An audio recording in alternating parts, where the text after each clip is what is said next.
Caros amigos, sejam bem-vindos à nossa 11ª e penúltima aula de Introdução ao Romance Católico. Hoje vou falar do romance Valle Negro, de Hugo Ost, escritor argentino. E vou começar pela biografia dele. O Hugo Ost foi um escritor bastante traduzido, bastante lido no século passado, mas recentemente esquecido, não é? Então é interessante trazer algumas informações que chamem a atenção para o tanto que ele foi conhecido. O nome dele era Gustavo Adolfo Martínez Zuviría, o nome de pluma era Hugo Ost, não é? Ele nasceu em 23 de outubro de 1883 na província de Córdoba, na capital, e morreu em 28 de março de 1962 em Buenos Aires. Ele foi doutor em Direito, diretor da Biblioteca Nacional, ministro de Justiça e Instrução e escritor. Então ele teve uma carreira bastante prolífica e era alguém muito conhecido no país todo, né? Publicou mais de 40 livros. É um dos escritores argentinos mais famosos do século XX. Para que vocês tenham uma ideia, os livros dele foram traduzidos para o português, para o alemão, o tcheco, eslovaco, esloveno, francês, holandês, húngaro, italiano, inglês, japonês, norueguês, polonês, russo e basquense. Então, de fato, ele é um escritor bastante popular, não é? Um escritor abertamente católico, popular, católico nos seus temas também, e um grande mestre no seu ofício. Esse livro que a gente vai tratar hoje, nesta aula, Valle Negro, foi um livro bastante elogiado por ninguém menos que o Miguel de Unamuno, não? Inclusive eu fui atrás desse livro do Hugo Ost, eu queria falar um pouco dele. Eu fui atrás de Valle Negro porque eu vi um comentário elogioso do Unamuno. Eu disse, olha, isso é interessante, e aí acabou que fui atrás, gostei e resolvi trazê-lo para este curso também. Dois dos livros do Hugo Ost recentemente foram publicados no Brasil de novo, que são a Autobiografia do Filho que Não Nasceu e As Aventuras de Dom Bosco. É muito fácil de vocês encontrarem esses livros na internet para comprar, tá bom? O terceiro romance do Hugo Ost, só para vocês terem uma ideia da fama dele, é chamado Flor de Durazno. Foi publicado em 1911 e teve um êxito tão grande que foi adaptado para o cinema em 1917.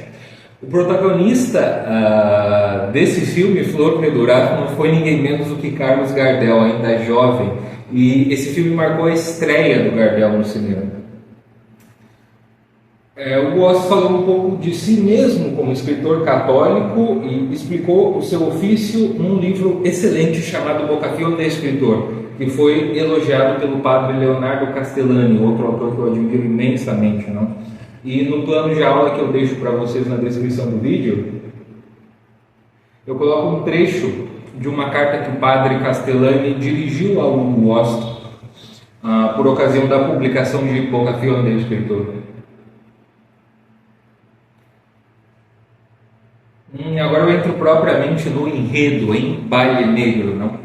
Esse romance foi publicado em 1918 e muito bem acolhido pela crítica argentina e espanhola. Na Espanha, ele foi premiado em 1920.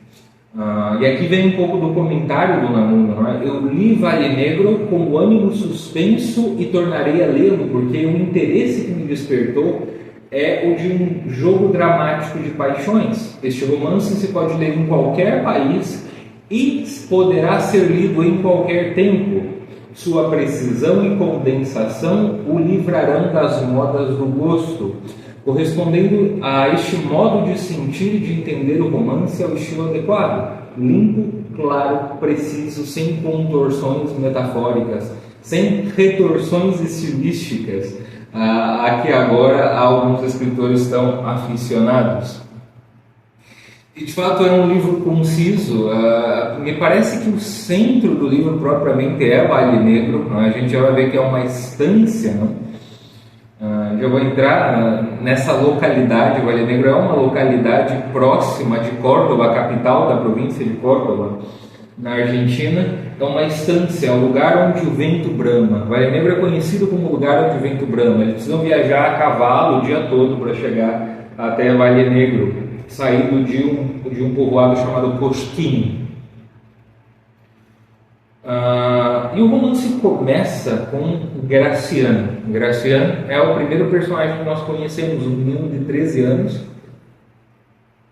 Tinha perdido a mãe quando era pequeno e ele estuda no Colégio dos Padres Escolápios. E aí a gente recebe a notícia de que o pai dele também faleceu, não é? Alguém o vai buscar à noite, era um conhecido no colégio, os padres o acompanham e o pai dele, que era um médico viúvo, portanto, não tinha voltado a se casar, só eram ele e o filho, acaba falecendo.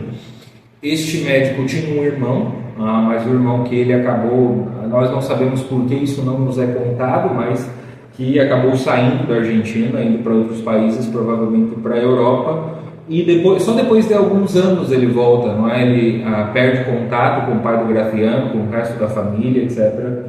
E então esse menino está sozinho.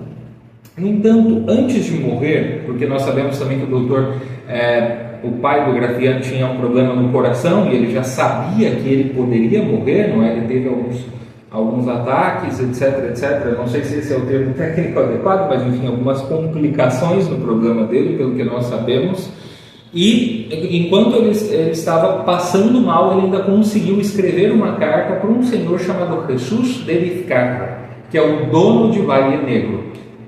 Esse senhor foi encarregado pelo pai do Graciano de ser o tutor do menino. Então, depois da morte, ele se apresenta no colégio. É um verdadeiro aristocrata, é um homem assim admirável em todos os sentidos. De fato, é um personagem fascinante. Inclusive, outro dia eu estava, depois que eu li, estava fazendo algumas pesquisas para esse romance. Eu vi que fizeram 2 adaptações para o cinema de Valle Negro. Uma foi feita pela própria família do Hugo Ost, que eu não encontrei, e teve uma outra que aí foi uma produção, digamos, independente da família e do legado do Hugo Ost, em que um crítico diz o seguinte: o personagem de Jesus Vizcarra nesse filme é muito menos engessado do que no romance. Eu disse, puxa, estragaram o personagem. Foi o que eu pensei na hora, porque é um personagem muito bem feito. Ele consegue ser um homem admirável mesmo dentro dos seus defeitos, né? Alguns e um defeito especificamente, uma injustiça que ele cometeu, nos é mostrada também a cegueira por causa do afeto pela irmã dele também nos é mostrado. Então a gente conhece alguns defeitos. Não é um homem engessado, mas é um homem que está sempre lutando para ser bom, né? Para ser moralmente forte no livro. E este senhor, com um sobrenome Bascuente, não é o tutor do Graciano. Então, nas primeiras férias de verão, ele leva o Graciano para sua casa, para Valle Negro.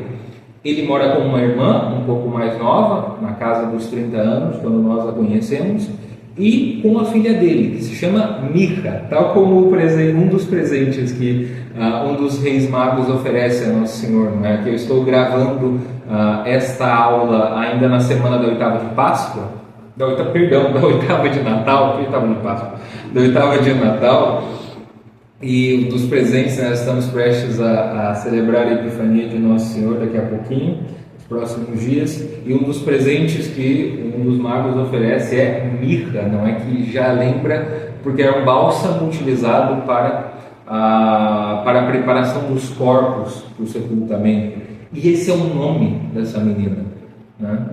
Que, bom, não parece ser uma pessoa assim muito vinculada à morte, no sentido dela é a personagem menos melancólica deste romance, muito menos do que o Graciano, bem menos do que a tia dela Flávia, menos do que o pai, inclusive, e no entanto, de fato é ela quem honra a morte, não é a morte do pai que acontece tragicamente, é ela quem honra, então ela se torna um bálsamo, e ela honra essa morte abraçando a cruz. E já vou entrar nisso, estou antecipando uma série de coisas, mas que são muito interessantes. E quando o Graciano chega a Valle Negro, ele diz o seguinte, o narrador nos conta o seguinte a partir da visão do Graciano: visto de dia, Valle Negro, com a sua pradaria dilatada e verde, circuncidada por abruptos cerros arborizados, com a alameda com que rodeava a casa e um brilho salsal da represa já não era a paisagem da lenda que vira Grafiana à noite,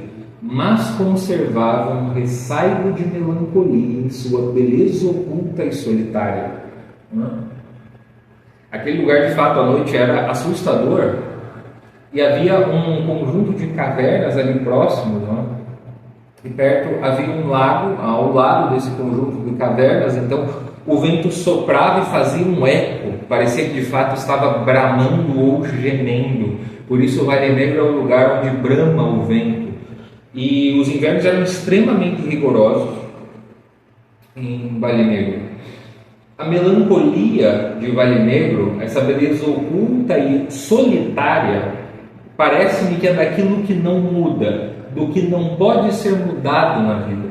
Por séculos, Vale Negro foi o mesmo, passando pelas mãos dos seus proprietários, ou seja, a estância não mudou, as pessoas ao redor, com o passar das gerações, não mudavam, e é isso que Jesus de Vizcarra tenta fazer, ele tenta mudar as coisas. Vejam que interessante, é um homem que a gente poderia chamar de conservador, é um aristocrata no melhor sentido da palavra, é alguém que tentou cultivar as virtudes até o último momento da sua vida, porque ele não se acovarda diante da morte. Ele morre assassinado pelo seu vizinho, que era um homem extremamente corrupto, dissoluto, irresponsável. Ele quem mata o Jesus de Vizcarra. E o que ele faz antes de morrer? O que Dom Jesus faz? Faz o sinal da cruz antes de morrer. Então esse homem é o mesmo que tenta aproveitar os recursos possíveis da estância mesmo em tempos de inverno, é o que tenta dar trabalho para o pessoal, é o que tenta ajudar as pessoas ali em volta, mas ao mesmo tempo, olha, você tem um pedaço de terra, meu filho, que dá você trabalhar um pouco nesse negócio, que dá você se esforçar um pouco mais, porque as pessoas ali ao redor não se esforçavam. E isso o enervava um pouco, mas não a ponto de reprová-los ou atacá-los ou pisar neles. Não, ele ajudava, mas ele procurava fazer com que aquelas pessoas saíssem daquele modo de vida, não é? Então, é alguém que, sendo um conservador das instituições ali sociais, ele conserva justamente o que tem de bom. E ele consegue lutar para reformar aquilo que tem de ruim, esse marasmo em torno de Vale Negro, não é? Ele traz essa vitalidade para Vale Negro, para esse lugar que não muda, e é contra essa resistência à boa mudança que o Jesus de Vizcarra vai lutar.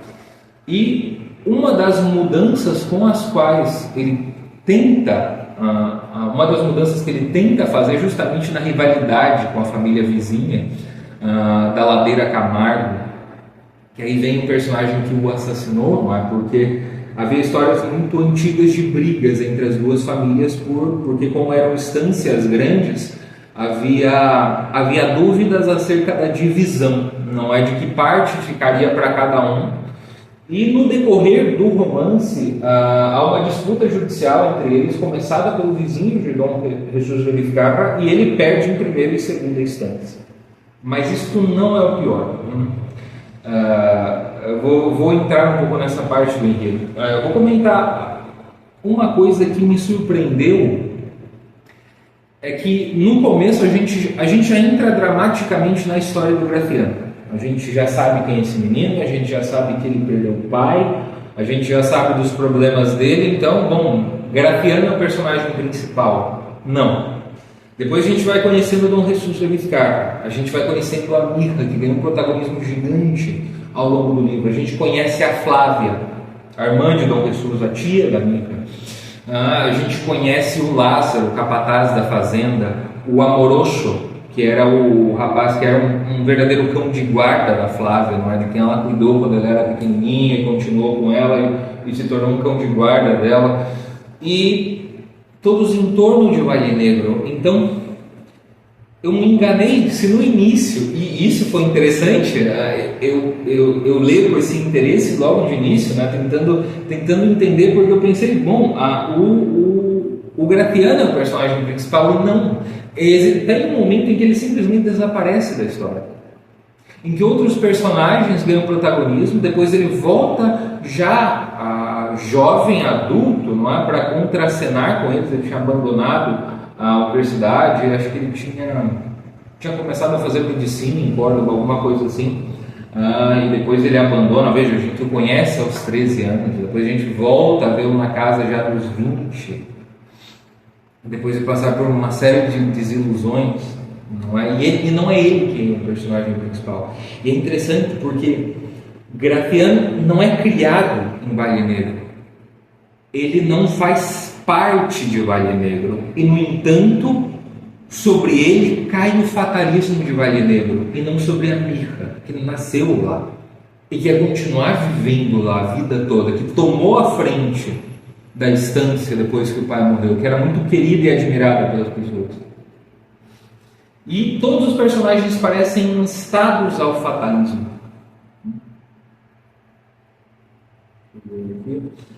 As estações transcorrem ao longo da narrativa e em Valle Negro são claramente marcadas. A primavera e o verão são agradáveis, enquanto que o outono e o inverno são duríssimos.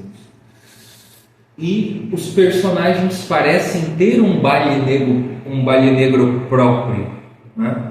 Parecem ter um abismo, que a gente pode dizer também que é o fosso de que Santa Teresa fala.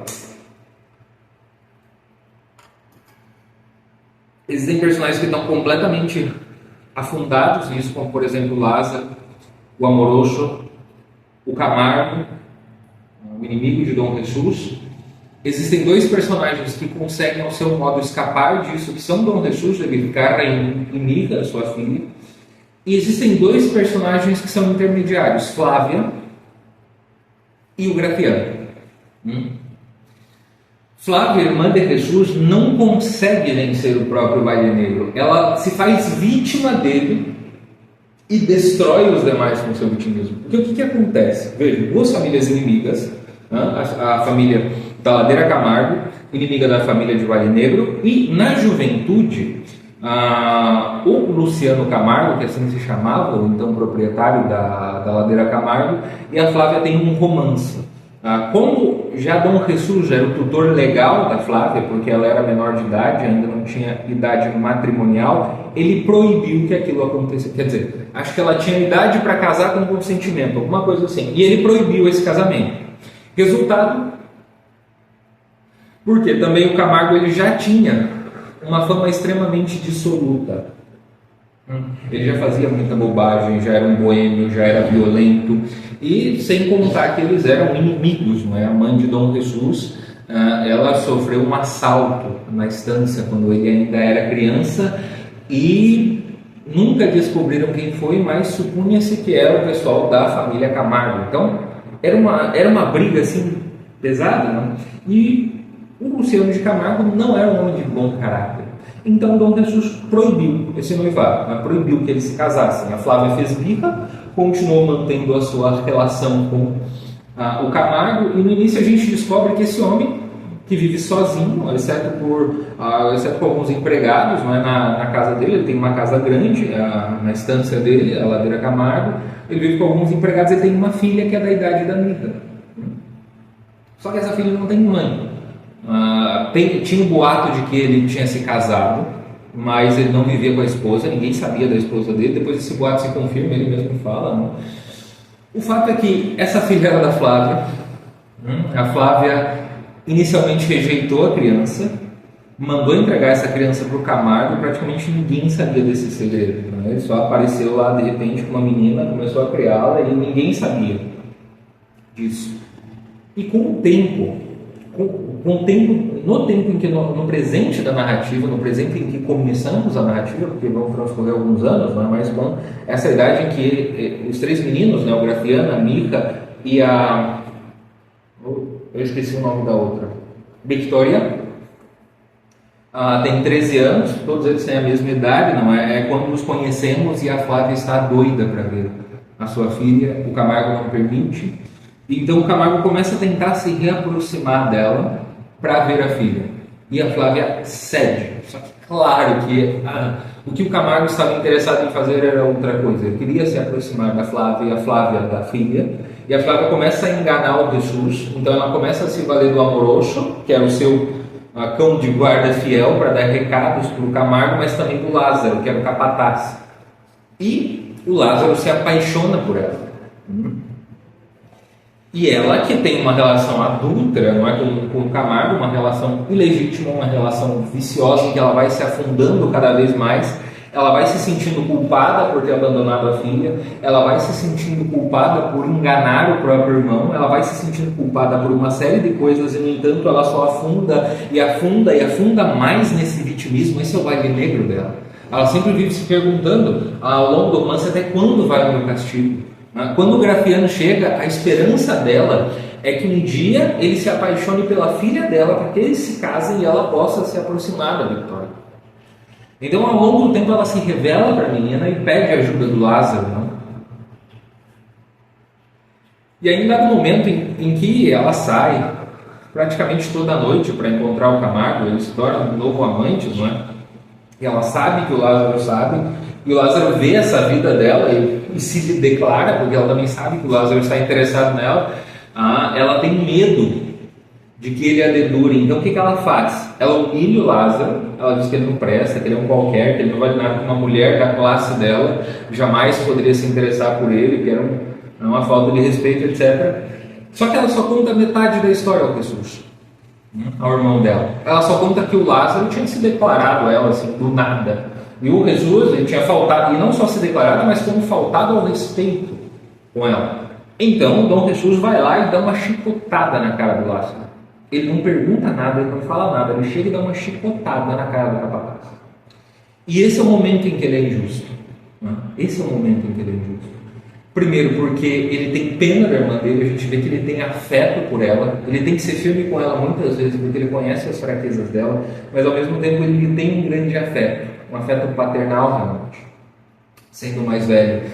E no entanto ele comete essa injustiça. É a única injustiça que a gente vê cometer ao longo de todo o livro. E o Lázaro jura de morte.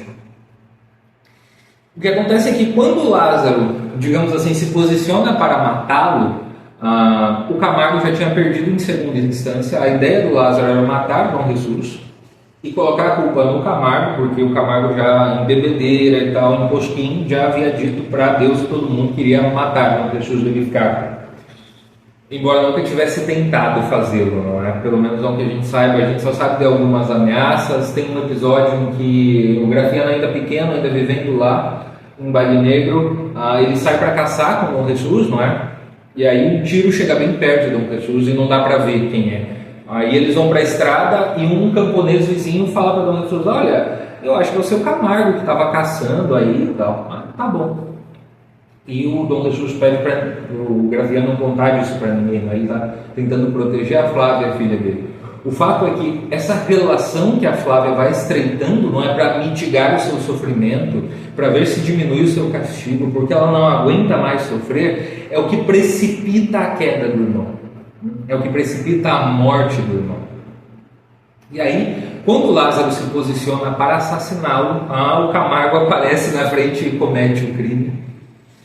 E aí vem a nobreza de Dom Jesus. Veja, ele cometeu essa injustiça com Lázaro, ele é baleado, ele ainda não morre, ele agoniza por um tempo, ele consegue chegar em casa, quer dizer, o encontram caído na estrada, o levam para casa, e ele no quarto fica a sós com a Mica e diz, e aí ela pergunta: foi o Lázaro, papai? Ele fala: não foi o Lázaro. Mas ele não conta quem foi. Óbvio que só podia ser o Camargo, mas não tinha outra pessoa. Mas ele diz assim: eu não quero que você busque a justiça para prender o meu perseguidor, o meu assassino. Eu quero que você o perdoe como eu o estou perdoando. E então ele morre. Isso já depois de muitos anos. O Grafiano tinha saído de Baile Negro, já tinha saído porque o tio dele voltou, deu herança para ele, terminou de criá-lo, etc, etc. Ele já tinha também vivido algumas aventuras na Europa, como eu disse antes, uma vida mais ou menos dissoluta, e ele e a Mida tiveram uma paixão adolescente e inocente, no bom sentido da palavra, no melhor possível sentido da palavra, não é? E quando eles se separaram, eles prometeram se reencontrar, não é? O Grafiano prometeu que ia voltar, mandou uma carta para ela quando Dom Jesus foi assassinado. E a minha estava esperando por ele. Ele disse que ia voltar e ele voltaria uma hora, não é? No entanto, ele também se deixa levar pelo próprio Wagner. Ele diz que volta na primavera, né? Vou voltar na primavera alguns anos depois. Mas a promessa de primavera não se realiza para ele, por causa da culpa dele também. Né? Ele também se deixa levar, como a Flávia, pelas suas paixões, faz bobagem. E é a Mirra quem tem que decidir. Né? E a Mirra, por outro lado, ela supera o próprio pai, tanto no cumprimento do dever, que ela consegue fazer mais ainda do que ele fez. Ele já fez muito, mas ela faz muito mais, como no amor. Como eu disse, Jesus de Biscayne, ele se deixou levar pelo seu Wagner uma única vez, cometendo uma injustiça. Ele teve a visão enturvada por causa do afeto dele pela irmã, e aí ele cometeu essa injustiça, não é? E a Mirra se vê diante de uma tentação parecida, não é? Apaixonada, alguns anos depois, já jovem, né? Nessa casa dos 20 anos, apaixonada pelo Graciano. E o problema é que quando o Graciano volta, quem ele encontra primeiro é a Flávia. A Flávia já tinha saído de Wagner. O Camargo tinha enlouquecido. Ela morava com ele em Cosquinha, com a filha, Vitória. E de novo, e eles viviam aquela vida triste, miserável, não é? A Flávia sempre querendo tirar aquela vida, porque a filha dela é como se a filha dela fosse castigada pelos erros dela. Ela tinha que dar alguma coisa para a filha dela, não é? Para que pudesse levar uma vida diferente. E o que ela deu foi a própria filha, para o Graciano. Basicamente, ela entregou a filha para o Graciano. Eles tiveram um caso, só que o Graciano voltou a ver a Mirra. Ele viu a besteira que ele tinha feito. A Flávia fez uma chantagem emocional para ele, não é? Você se aproveitou da minha filha, o que de fato tinha acontecido, mas tanto ele quanto a Flávia tiveram culpa, e claro, a própria Vitória também. Foi assim uma conivência das paixões mais baixas entre os três ali, não é? Num vínculo que é mais uma prisão, como eu dizia antes, né, na aula sobre as Earth Without Water. É um vínculo errado, um vínculo triste, não é, que eles acabam estabelecendo, e o Graciano quer escapar daquilo. Então, a Mirra sabe que ele encontrou a Vitória, porque, bom, todo mundo sabia, não é, que ela estava esperando por ele de algum modo, as pessoas imaginavam que ele poderia voltar para ela. E aí o Lázaro vai até lá, a fazenda. Claro, ele não tinha nada contra a menina, ela sempre tinha sido muito boa para ele, e continuou sendo muito boa, mesmo ele já não trabalhando lá. Ele vai, faz fofoca, e ela por fora diz, acontece, né, coisa da vida e tal, não tem nada a ver com isso.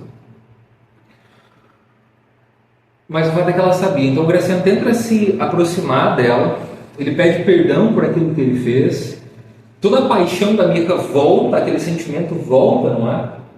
Aí ela tem um roseiral, né, ao longo do lado da janela do quarto dela, e é um pouco como a rosa da Bela e a Fera, né? Ela diz assim para o Graciano, ela dá um prazo para ele: olha, quando a última rosa murchar, quando sobrar a última rosa, alguma coisa assim, quando a última rosa florescer, lembrei, melhor, maravilha, como eu me preparo. Muita coisa que eu pego de memória. Mas quando a última rosa florescer, eu vou te dar a resposta. Essa era a rosa do amor da Mirra, né? Essa belíssima. E quando ela era pequena, ela escuta, não é? Ela sabe dessa reaproximação da Flávia, essa primeira aproximação da Flávia e da Vitória, que acontece pelas costas do pai dela. Ela vê que é errado, ela não sabe da relação com o Camargo, portanto ela não dedura a tia para o pai dela ainda em vida, não é? Mas uma coisa que ela escuta é assim: olha, a Flávia dizendo para sua filha, não é? Olha, um dia o Graciano vai enjoar da Mirra. E a Mirra começa a chorar. Aí diz, é um dia antes do Graciano ir embora, de volta para o colégio, né? E a Mirra diz para ele o seguinte: olha, por favor, olha, você pode até me esquecer, mas que não seja pela minha inimiga, você promete? Porque ela ainda tinha aquela coisa da inimizade, né? Com a Flávia, com a Vitória, por ser uma Camargo, né? Aquela coisa que parece que herdada, né? E o Graciano, claro, eu prometo. Ele tinha visto a menina poucas vezes, ele de fato não se interessava por ela, mas ela ficou com aquilo, né? E essa antiga lembrança ainda doía nela, então isso doeu um pouco mais. E ainda assim ela perdoou o Graciano. O problema é que quando a última rosa desabrochou e o Graciano apareceu, Antes dele aparecer, quem foi até a estância de Vale Negro foi a Flávia, que não tinha colocado os pés lá desde que ela saiu depois da morte do Jesus e deixou toda a estância para Mirra cuidar. Ela apareceu lá e disse que o que o Grafiano tinha feito era irreparável, e a Vitória, filha dela, estava grávida. Ou seja, que a história dela ia se repetir de algum modo. Então ela ia se ver diante da cruz e a espada, porque essa velha paixão, essa velha emoção de vingança volta para ela, é inimiga. Ela já tinha ido pedir desculpas para a Victoria, porque um dia, quando elas eram pequenas, a Mirra deu uma surra na Victoria. Foi quando a Flávia até parou de gostar dela, inclusive. E ela foi pedir desculpas e a Victoria expulsou ela da ladeira Camargo e tudo mais. E, no entanto, quando ela viu o homem que ela amava, que ele tinha engravidado essa moça, ela podia segurar o Grafiano. O Grafiano não era, como eu disse, ele também foi acometido pelo seu Vale Negro, Então, ele também não tinha força moral para cumprir com esse dever em relação à Victoria. Mesmo que o dever tenha surgido a partir de uma armadilha, ele teve culpa, e as outras duas personagens, como eu disse, também tiveram culpa nessa relação desordenada. Mas a Mirra faz diferente. Ela diz não ao Grafiano. E ela diz que ele precisa cumprir com o dever dele para com a Victoria. Então ela renuncia a essa última emoção desordenada, a essa última tentação, mistura de trauma de infância, de problema geracional ali, com um amor real e presente. O Grafiano poderia mudar ao lado dela, pelo menos é o que nos parece na leitura. Ela renuncia e diz para o Grafiano ir embora. E aí ele diz assim: olha, e depois eu cumprir o compromisso? Porque, claro, não está falando necessariamente de um casamento, mas assim, reconhecer de algum modo a paternidade, ajudar o filho dele com a Victoria. Ela fala: não tem isso, acabou. Ela faz essa renúncia e aí ela arranca aquela rosa, e com essa rosa ela vai para o mesmo quarto que o pai dela morreu, em que o pai dela agonizou, perdoou o seu inimigo, pediu para que ela não fosse atrás desse inimigo na justiça e morreu. E sobre a cama de Dom Jesus, era um quarto bem grande, tinha um crucifixo. Com o tempo, o crucifixo ficou lá, de um Cristo em agonia, o crucifixo ficou lá, e a Mirra transformou esse quarto em uma sala de aula. Lá ela dava aula para as crianças pobres de todas as famílias. Então ela alimentava essas crianças com aquilo que era produzido em Vale Negro, e ela dava aulas para essas crianças. É isso que a Mirra, então, ela conseguiu ultrapassar o pai dela. Por quê? Porque nesse meio tempo ela também administrava Vale Negro, Ela se tornou uma fazendeira completa. E aí, diante do crucifixo, em que ela faz a renúncia, o narrador nos diz: um mar de amargura se lhe represava no peito. Para ocultar melhor a sua fraqueza, se encerrou na sala e, como em todas as suas penas, se ajoelhou ante o Cristo exângue que havia suavizado com o seu olhar amortecido todas as dores de Vale Negro e amparado a agonia do seu pai. E para que aquela rosa que ela cuidou com tanto afã fosse presente de amor, subiu até a imagem e a colocou a seus pés. Ó amor não amado, amor não conhecido, exclamou. E sobre a mesinha onde corrigia os cadernos dos seus discípulos, se pôs a chorar. E aqui eu reitero, essa frase que o narrador nos diz logo no finzinho. Esse trecho que eu li é o último do romance. O crucificado havia suavizado todas as dores de Vale Negro. Percebam, Vale Negro não desaparece.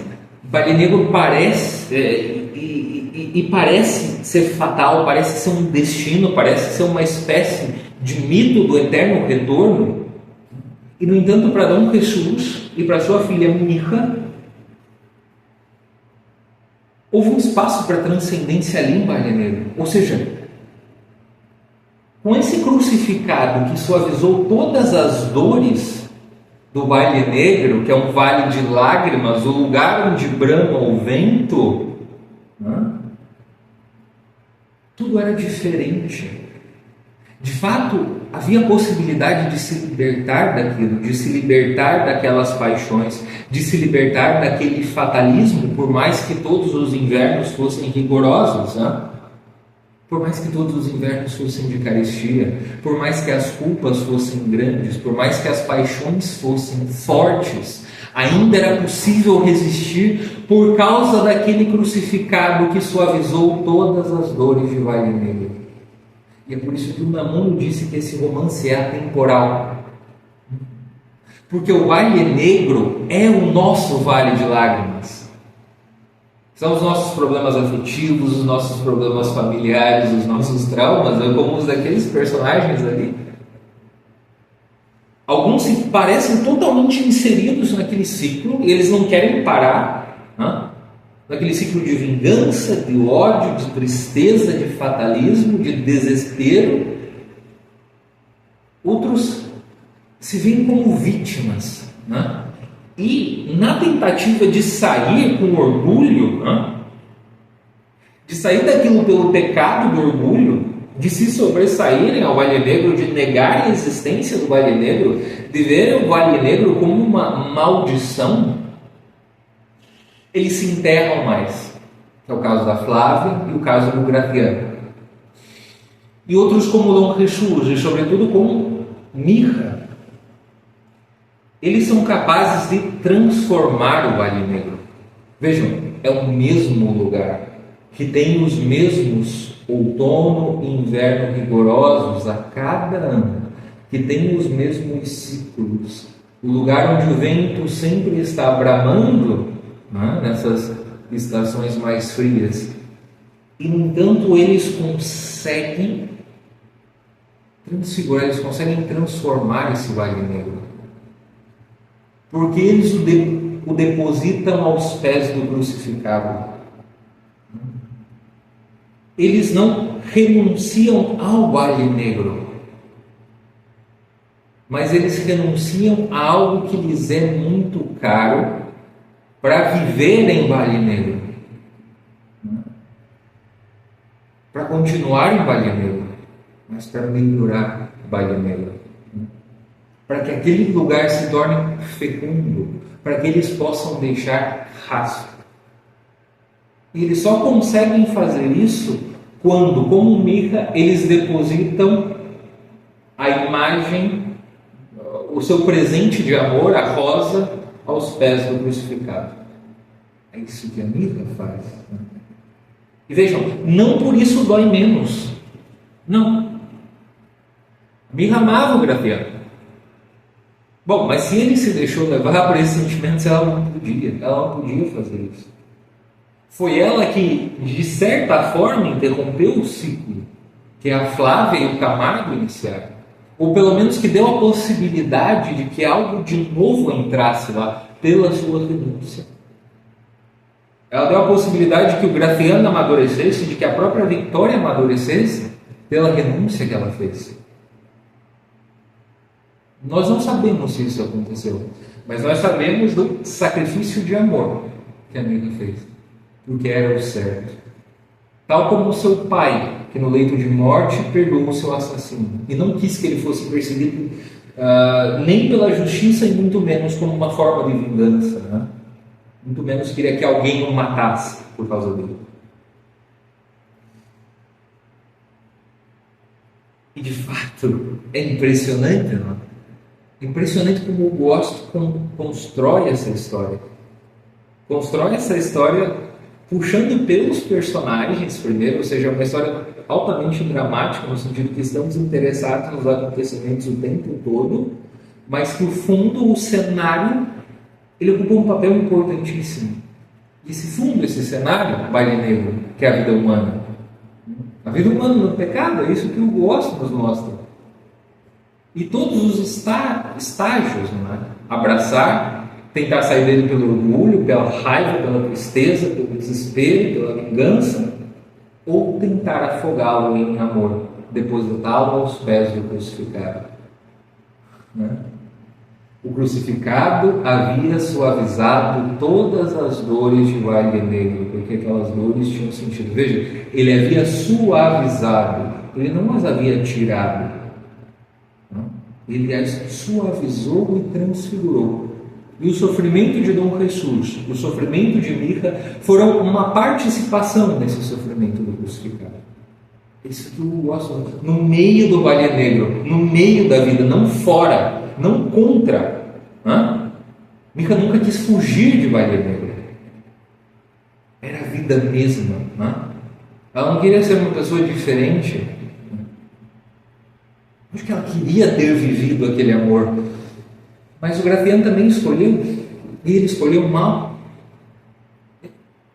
E veja, o fato dele ter escolhido mal por fraqueza, e não necessariamente por perversidade, mas por fraqueza de caráter, por covardia, não dava a ela, Mica, o direito de escolher mal. De tentar compensar a debilidade dele com a debilidade dela. Ela não podia fazer isso. Bem, é isso que Hugo Oss nos mostra em Vale Negro, meus amigos. Espero que vocês tenham gostado desta aula, nossa penúltima de introdução ao romance católico, e até a próxima aula. Nesse meio tempo eu tentarei gravar outros vídeos aqui para o canal também, vídeos talvez um pouco mais curtos e falando um pouco mais de literatura católica e outros temas correlatos. Muito obrigado pela atenção de vocês e até a nossa próxima e última aula.